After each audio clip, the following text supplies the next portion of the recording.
Chafac pour la Jeune Garde Lyon. On se retrouve aujourd'hui dans le Vieux-Lyon, dans le quartier historique de Lyon, où se trouvent justement les locaux de Génération Identitaire, donc la Traboule, le bar local, ainsi que la Gauger, la salle de boxe qui a été ouverte récemment en 2017.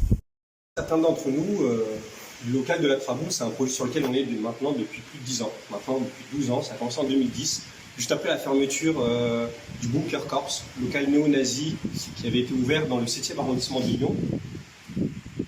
Moi, je me rappelle encore d'une période à Lyon où des locaux interdits aux non-blancs, interdits aux lesbiennes, interdits aux gays, n'existaient pas en fait. Les locaux qui étaient interdits à tout ce que leur idéologie ne veut pas avoir dans sa société n'existaient pas dans notre vie. Il est important de rappeler que si effectivement Génération Identitaire sont implantés depuis plus de 10 ans dans ce quartier, ils n'ont jamais été acceptés par la population ici présente. Il est à noter en fait que le Rassemblement national aux élections ne fait pas plus de 5% ici dans ce quartier. Donc les habitants et les habitantes sans cesse nous rappellent leur soutien dans nos luttes antifascistes et n'espérer qu'une chose, c'est la dissolution de Génération Identitaire enfin obtenue. Et maintenant, ce que tout le monde souhaite, ce que tous les Lyonnais et Lyonnaises souhaitent, d'autant plus ici dans le Vieux-Lyon, c'est la fermeture de ces locaux. Si toutes ces agressions déjà ne suffisaient pas, en 2017, Génération Identitaire décide d'ouvrir un nouveau local, cette fois juste à côté, juste en dessous, c'est la Gauger, qui est une salle de boxe réservée encore une fois aux Blancs, dans le but de se préparer à la guerre civile. Ils le disent eux-mêmes dans leur propagande, c'est s'entraîner à la guerre civile entre les races, entre les peuples, selon leur théorie. Et évidemment, cette salle de boxe a permis à nouveau de fédérer l'extrême droite lyonnaise autour de Génération Identitaire et autour de ses locaux. Dimanche dernier se trouvait dans ces marches, ici même, une quarantaine de fascistes armés de barres en fer qui avaient prévu d'attaquer la manifestation féministe en célébration au 8 mars.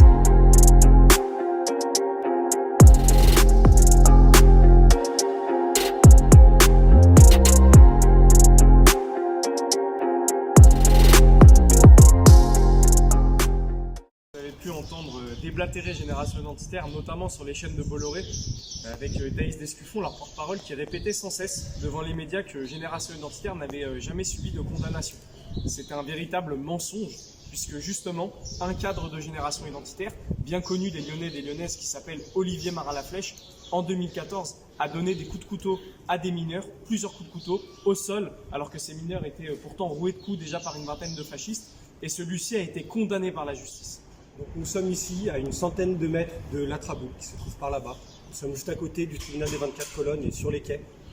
Un endroit tout à fait à découvert, et c'est dans cette ruelle qu'a eu lieu l'agression sur un groupe de jeunes mineurs entre 16 et 18 ans qui venaient fêter l'anniversaire de l'un d'entre eux. Ils sont tombés dans une embuscade organisée par des membres des identitaires et de quelques groupes autour d'eux fascistes, une quinzaine d'adultes qui étaient déjà adultes à cette époque et qui ont attaqué ces jeunes, qui ont essayé de se défendre, qui ont essayé de s'enfuir donc par cette ruelle. Et c'est dans cette ruelle et aux images de cette caméra que nous voyons là-bas que nous avons pu voir ce qui s'est passé. Ce qui s'est passé, ce n'était pas juste une altercation, ce n'était pas une simple agression. Voyons sur les images, en essayant de s'enfuir, il y en a un qui tombe par terre, il y en a un autre à qui on fait un croche-patte et qui tombe aussi par terre, sur le ventre. Et nous voyons donc un des cadres des identitaires, qui s'appelle Olivier Marat-Laflèche, arriver, s'asseoir sur lui, alors que le gamin est au sol, sortir un couteau et le poignarder. Se lever, aller vers le deuxième jeune et le poignarder lui aussi. Ensuite continuer à essayer encore une fois de poignarder les autres. Ces gamins n'ont même pas pu attendre les ambulances et les secours sur place. Ils se sentaient en danger, ils étaient terrorisés, poignardés, en sang, traumatisés. Ils ont dû se lever, se porter les uns les autres pour essayer de s'enfuir du quartier.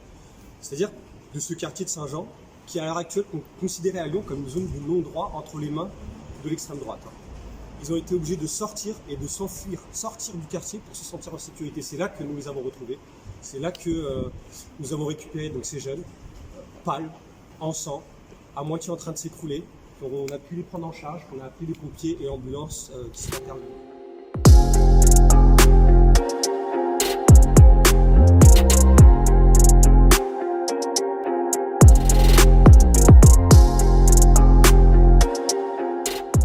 Depuis 10 ans, nous réclamons la fermeture de la Traboule, ce local des identitaires, a rappelé que encore aujourd'hui, l'association Les Identitaires est déposé en préfecture à l'adresse 5 Montée du Change, donc l'adresse du local de la Traboule. Depuis 10 ans que nous militons, nous n'avons pas obtenu gain de cause. Depuis 10 ans que les associations et les collectifs de quartier, les habitants et les commerçants du violon demandent la fermeture de la Traboule et la cessation des violences, n'obtiennent pas gain de cause. Aujourd'hui, en 2021, nous avons obtenu la dissolution des identitaires. Nous souhaitons que cette dissolution maintenant s'accompagne de la fermeture des locaux. Nous n'avons pas relâché la pression. Évidemment, on est particulièrement satisfait de cette dissolution. Comme l'a rappelé Shafak, maintenant on va pousser à la fermeture des locaux qui semble une évidence après cette dissolution. Cependant, on va continuer à maintenir une vigilance, particulièrement sur le quartier de Vieux-Lyon, particulièrement où sont multipliées de nombreuses agressions racistes et surtout de façon toute la région lyonnaise. On va être aussi particulièrement vigilant à de nouvelles réouvertures de locaux fascistes potentiels, car c'est une réalité. À Lyon, l'extrême droite est toujours quand même un réel danger. Comme vous le savez, nous avons réussi à fermer de nombreux locaux d'extrême droite, notamment celui du bassin social qui a été une belle lutte. Et nous serons vigilants toujours pour éviter de nouveau les ouvertures de locaux fascistes.